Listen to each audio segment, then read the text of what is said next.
जिस तरह सरकार किसानों पर 3 कानून लेके आई थी, बस इसी तरह सीएम नीतीश कुमार ने भी बिहार मदरसा बोर्ड के लिए 3 कानून लेके आया है।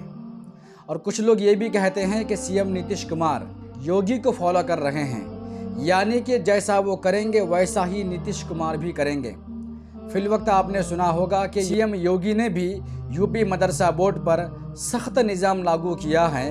बस इसी तरह सीएम नीतीश कुमार भी बिहार मदरसा बोर्ड पर सख्त कानून लागू करने जा रहे हैं।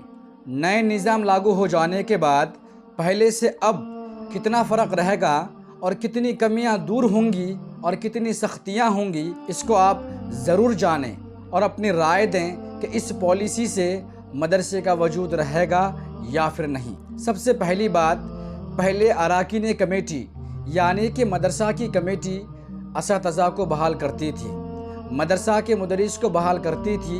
अब सरकार खुद बहाल करेगी। ये सारा मामला अब उसके अंडर में चला गया है, आप और कुछ नहीं कर सकते। दूसरा है, पहले मौलवी आलिम फाजिल की डिग्री पर बहाल होते थे, अब उस डिग्री के साथ साथ STET, TET या फिर अदर जितने भी डिप्लोमा हैं उनमें से कोई एक हासिल करना होगा, तब जाकर आप बहाल हो सकते हैं। और दूसरा ये कि हाफिज़ के ओहदे के लिए मौलवी का डिग्री होना ज़रूरी है, यानी कि अगर आप कहीं नौकरी करते हैं तो अगर आपकी नौकरी, आपका ओहदा अगर मैट्रिक का है तो आपको IA की सर्टिफिकेट दिखानी होगी। अगर आपका ओहदा IA का है तो आपको BA का सर्टिफिकेट दिखाना होगा। अब आप बताएं ये कितना दुरुस्त है। अब आप ही बताएं, जो बंदा हाफिज़ होगा तो हाफिज़ के साथ साथ आलिम भी हो, ज़रूरी तो है नहीं। अब हाफिज़ वो हो गया, अब हाफिज़ की डिग्री के साथ आलिम की डिग्री का होना उनके साथ ज़रूरी कर दिया है। नहीं तो हाफिज़ साहब कभी ज़िंदगी में मदारिस में, मदरसे में बहाल हो नहीं पाएंगे।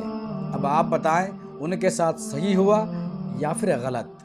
अब सारे लोगों का मानना यह है कि आपने जो नए निज़ाम लागू किया है ये कुछ हद तक ठीक है, लेकिन इसमें जो सख्तियां हैं, कमियां हैं, इसको अगर दूर ना किया जाए तो मदरसे का वजूद नहीं बच पाएगा।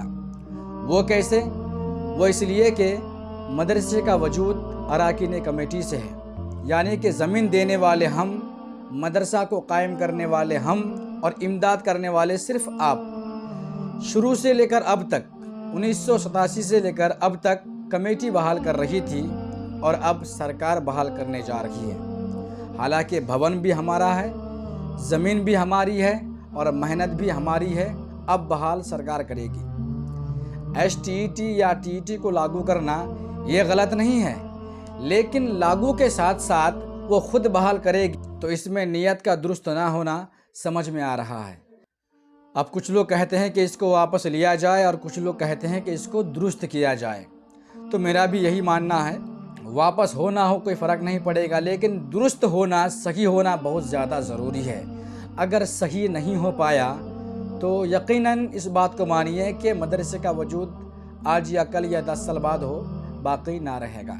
लिहाजा अल्लाह के रसूल के घर के लिए आप ज़रूर दुआ करें, और जो लोग इस कानून को वापस लेने के लिए या फिर दुरुस्त करने के लिए मेहनत कर रहे हैं, अल्लाह उसको कामयाबी अता फरमाए। वीडियो अगर अच्छी लगी हो तो वीडियो को लाइक, चैनल को सब्सक्राइब ज़रूर कर दें।